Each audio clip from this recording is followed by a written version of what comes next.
han presentado un recurso contra el Principado después de la publicación en el BOPA del rechazo a la solicitud de bien comunal.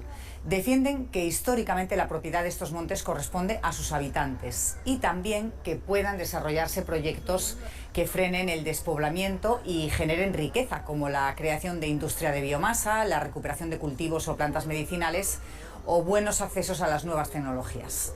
La petición se remonta a 2018 para unos terrenos cuya extensión alcanza las 2.022 hectáreas.